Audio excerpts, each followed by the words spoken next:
নমস্কার বন্ধুরা, মানবীর রান্নাঘরে আপনাদের সবাইকে স্বাগত জানাই। আমি আজকে আবার একটা রেসিপি নিয়ে চলে এসেছি লোটাস স্টেম দিয়ে।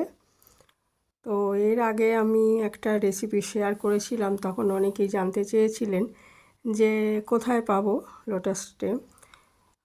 অ্যাকচুয়ালি আমি তো হাইব্রিড পদ্ধতিতে চাষ করি, আমি নিজের ছাদ বাগানেই পাই, কিন্তু যেসব জায়গায় পুকুরে পদ্ম পাওয়া যায় সেসব জায়গায় অনেক জায়গায় কিন্তু বাজারে বিক্রি হয় লোটাস স্টেম, সেখান থেকে নিতে পারেন, ওগুলো খুবই ভালো।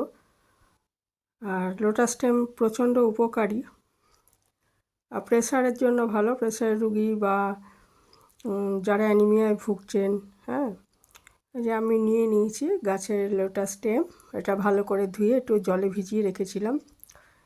তারপরে এটা এই ডাঁটার খোসা যেভাবে ছাড়ায় সেভাবে ছাড়িয়ে এই যে টুকরো করে জলে রেখেছি, সেই থোড় কাটলে যেরকম রং হয় অনেকটা সেরকম রং হয়েছে দেখুন। এই যে গাটা ছুলে নিয়েছি এই খোসাটা, আর এরকম পাতলা করে কেটে নিয়েছি।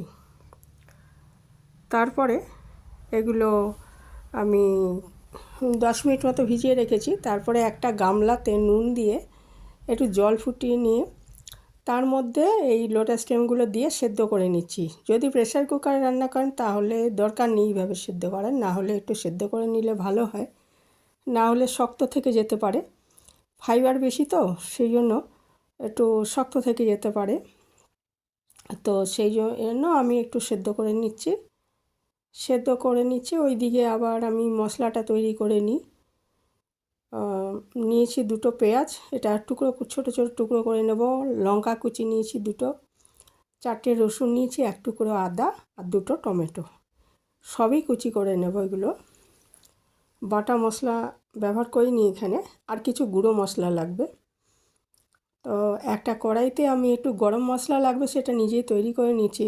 এরকম ড্রাই যদি আমি করে নিই, শুকনো খোলায় ভেজে নিই, তাহলে সেটার গন্ধটা বেশি ভালো লাগে। ওই জন্য শুকনো খোলায় ভেজে নিচ্ছি। 2টো এলাচ, ছোটো এলাচ, একটা বড় এলাচ, দারচিনি আর লবঙ্গ, ওটা গুঁড়ো করে রাখছি। আর এদিকে ওই কড়াইতেই আমি 2 চামচ সর্ষের তেল দিয়ে একটু আলু, একটা বড় আলু ছোটো টুকরো করে কেটে রেখেছিলাম, সেটা নুন হলুদ দিয়ে ভেজে নিচ্ছি।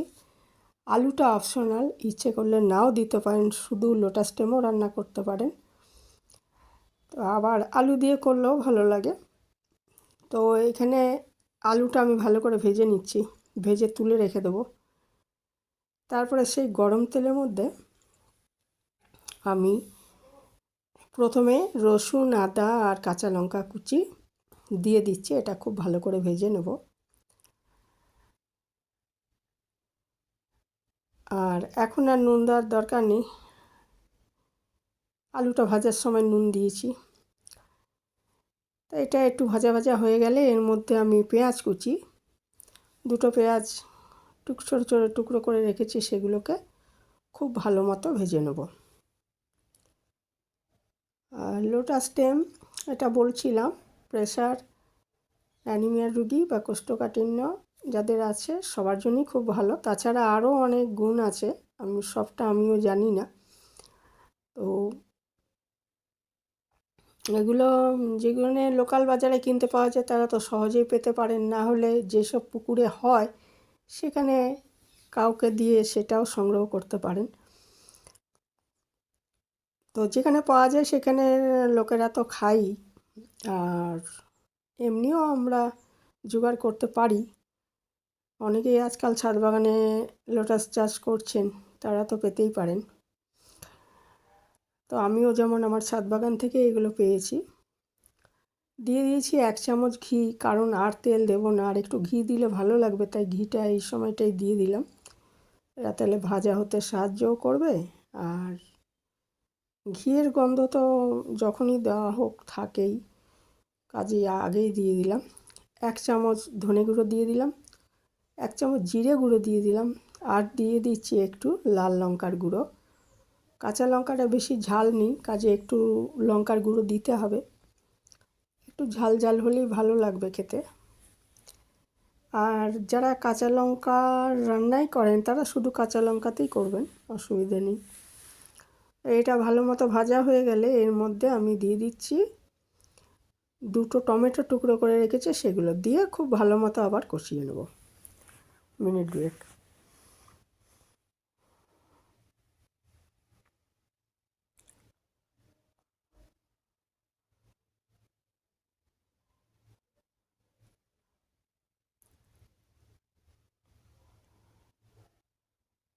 আর কাশ্মীরে যখন গেছিলাম ওখানে দেখছিলাম লোকাল মার্কেটে বিক্রি হচ্ছে, ওখানে প্রচুর খায় ওরা কাশ্মীরে।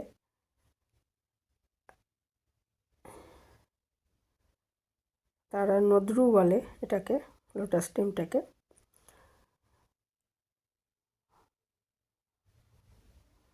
এটা লোটাস স্টেমটা এবারে আমি সেদ্ধ করা লোটাস স্টেমগুলো দিয়ে ভালো মতো কষিয়ে নিচ্ছি।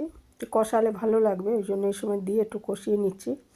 একটু কষানো হয়ে গেলে এর মধ্যে ভাজা আলুগুলো দিয়ে দেবো, দিয়ে পরিমাণ মতো জল দিয়ে আমি 8 থেকে 10 মিনিট সেদ্ধ করে নেব, তাহলেই এটা তৈরি হয়ে যাবে। ওই আলুগুলো দিয়ে দিলাম,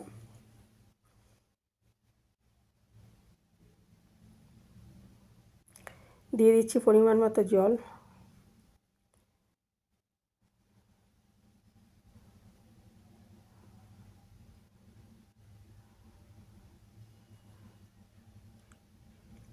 আর 10 মিনিট পরে ঢাকাটা খুলে এটা সেদ্ধ হয়ে গেছে। এই সময় আমি ওই যে গরম মশলাটা আমি শুকনো খোলায় ভেজে রেখেছিলাম, ওটা গুঁড়ো করে নিয়েছি, সেটা এর মধ্যে মিশিয়ে ভালো করে মিশিয়ে দিচ্ছি। দিয়ে 2 মিনিট দরকার হলে ঢাকা দিয়ে রেখে দেবো আঁচটা বন্ধ করে, তাহলে এটা পরিবেশনের জন্য তৈরি হয়ে যাবে। এই ছিল আমার আজকের রেসিপি। আপনাদের কেমন লাগলো কমেন্টে জানাবেন। ভালো থাকবেন সবাই। যারা এ পর্যন্ত দেখলেন ধন্যবাদ।